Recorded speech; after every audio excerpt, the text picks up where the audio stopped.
Hello everyone, welcome back to my blog. तो इस blog की शुरुआत होती है जन्माष्टमी से एक दिन पहले, जन्माष्टमी की शॉपिंग से, जिसमें हमें लेने थे भगवान जी के लिए वस्त्र। और हम निकल चुके थे घर से। अब हम पहुंच गए वहां शॉप पर। वहां बहुत सुंदर सुंदर भगवान जी के वस्त्र थे, बहुत अच्छे अच्छे ज्वेलरी आइटम्स थे, सारा कुछ मिल रहा था वहाँ भगवान जी के लिए। ये पगड़ी बहुत सुंदर लग रही थी, ये सारे बिछौने थे। ये पूरी शॉप की मैंने एक वीडियो ऐसी ली है। ये सारे भगवान जी के सजाने श्रृंगार का सामान था। ये पालने लगे हुए थे, इसमें से हमने भी पालना लिया है, लेकिन वो आपको अगले ब्लॉग में पता चलेगा जिसमें भगवान जी बैठे होंगे।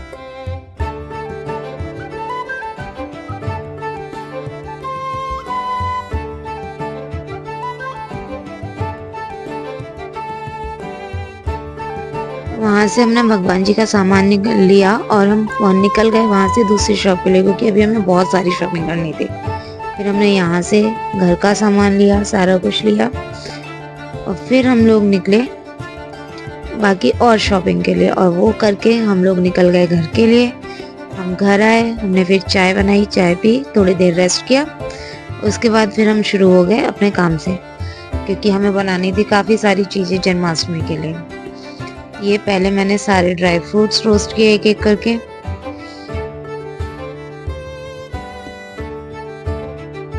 यहाँ मैंने काजू रोस्ट करने डाले और मैं घी डालना भूल गई। फिर मैंने इसमें बाद में घी डाला और फिर ये फ्राई किया। उसके बाद फिर मैंने और भी सारे ड्राई फ्रूट्स फ्राई किए। उसमें देखिए ये कितने अच्छे से पफ आउट हुई है।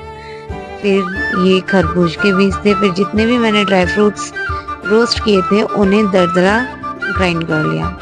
जितनी देर में मैंने उन्हें ग्राइंड किया उतनी देर में मेरी सौंठ भी भून गई थी।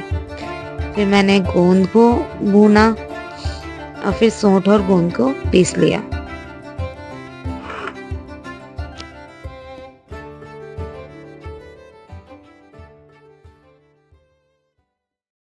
फिर मैंने थोड़े से जीरे को भूना और उसे निकाला। फिर जितनी भी चीज़ें हम लोगों ने ग्राइंड की थी हमने सबको मिक्स कर लिया, बहुत अच्छे से मिक्स किया। फिर इन्हें 2 पार्ट्स में डिवाइड कर दिया, क्योंकि हमें 2 चीज़ बनानी थी, एक कतली और हरीरा। ये मैंने कतली के लिए चाशनी चढ़ा दी, इधर मैंने भगोने में हरीरा छौंकने के लिए डाल दिया। उसमें मैंने जीरा डाला है घी में, उसके बाद उसमें पानी डाला है थोड़ा सा।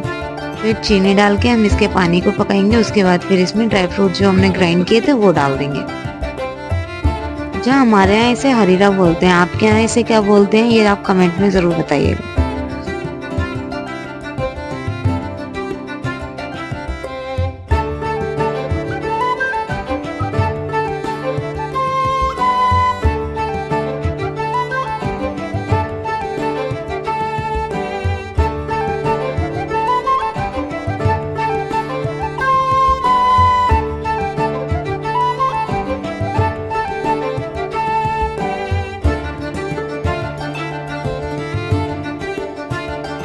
इधर हमने जो कढ़ाई में कतली के लिए चीनी चढ़ाई थी वो भी पिघलनी शुरू हो गई थी।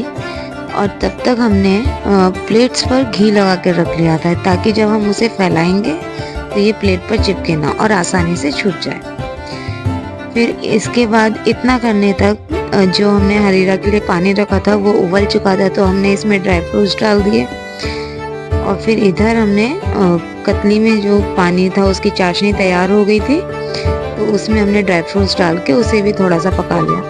अब हमने उसे प्लेट में निकाल लिया है। इसके बाद हम इसे ठंडा करेंगे और इसे कट करेंगे। ये बहुत टेस्टी बनी थी, हरीरा भी तैयार है। ये था आज का ब्लॉग। मिलते हैं नेक्स्ट ब्लॉग में। यहाँ तक पूरा ब्लॉग देखने के लिए थैंक यू सो मच।